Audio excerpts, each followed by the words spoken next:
Hey everybody, this is Nate with Stowe Training Systems. Back today with the thought of the day.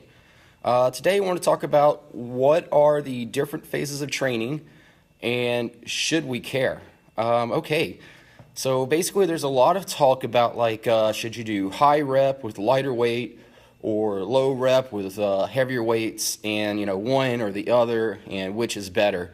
When the truth is that you need to do all types of rep ranges and all types of weight, because when we put it together, that's what we call synergy. So if we're not familiar with synergy, that'd be where 1 + 1 equals a million. So the sum of the different individual parts makes for a greater thing at the end. Yes, thing. So what are the different phases of training?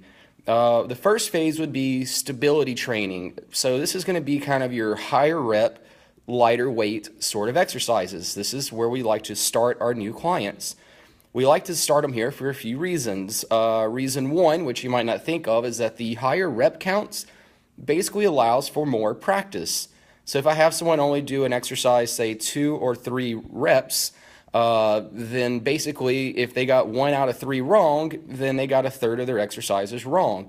If I have them do 10 or 15 reps and they get 3 or 4 of the exercise reps that aren't quite perfect, well, I can correct them and fix it, and we can practice more. So that's stability training 1. 2, the higher reps and the lighter weight is going to challenge our tendons and ligaments and joints a little bit more, so that way they can support the heavier weights in the future.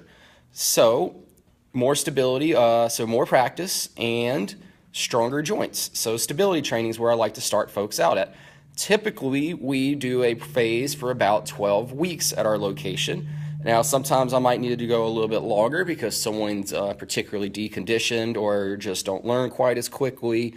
So we can repeat that and go for 6 months or even a year if need be. But stability training is where we're going to start at. After stability training, we like to move into more of a hypertrophy training.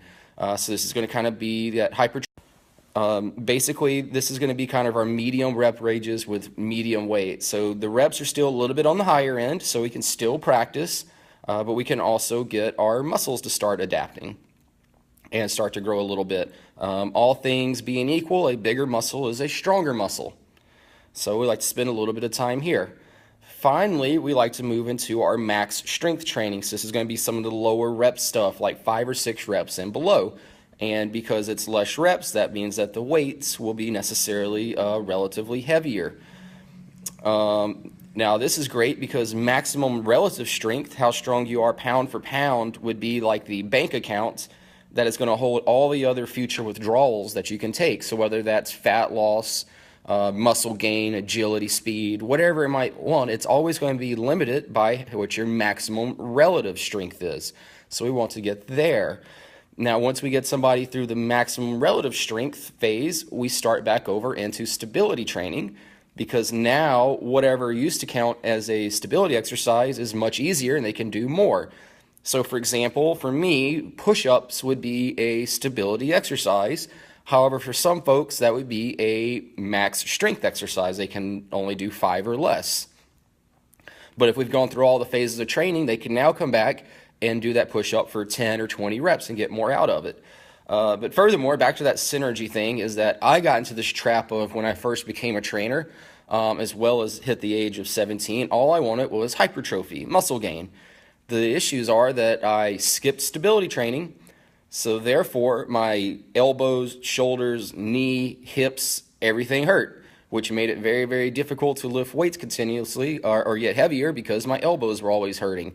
And 2, I didn't do any max strength training. I never got down to like reps of 2 or 3. So whenever I was working out with 8 or 12 reps, basically I was using 20 pounds, where today I could use, say, 50 pounds. So I get a whole lot more out of that muscle building phase. On the other end of the spectrum, some folks like to do nothing but stability training and body weight training and band training. And the trick here is that they're just not very strong. So they're not doing very much work when they're in the gym. Work would be literally how much weight you moved times how far you moved it, if you remember physics. So if your max rep on the bench is like 45 pounds, it's like the barbell, and you can pick that up one time. I mean, how much weight are you moving for 15 and 20 reps? You're just not you're not doing very much work. So your body's not going to adapt. And finally, some folks are like, well, I just want to get as strong as, crap. And so they're doing the max heavy 2 reps, 3 reps type stuff. So they might be super strong, but they got a big old belly. They're just not burning very many calories, and they're not very good conditioned, so they can't even walk around the block without getting winded. Sure, they could pick up a four-wheeler or a car or something, but should a bear come after us, I am going to outrun them, and I will escape that bear, Matt Siebert. You know it's true. So there you go. The different phases of training is going to be basically stability training, hypertrophy or muscle gain training, and power or max strength training. We want to do all of those phases, and we want to cycle through all of them and not get stuck into any one phase, because each one will support the other, and you'll end up further along in the head. Unless anybody has any questions, this is Nate at Stowe Training Systems. Real quick, want to let you guys in Austin know that we do have a special for December. We're doing a train free in December, so you can train the entire month of December free over here at our location. If that's something you're interested in, just message me or email me. The sooner you get started, the more of a value it will be for you. But let me know about that. Otherwise, I'll be back tomorrow. That's Saturday at about noon with more awesomeness. Take care, everybody.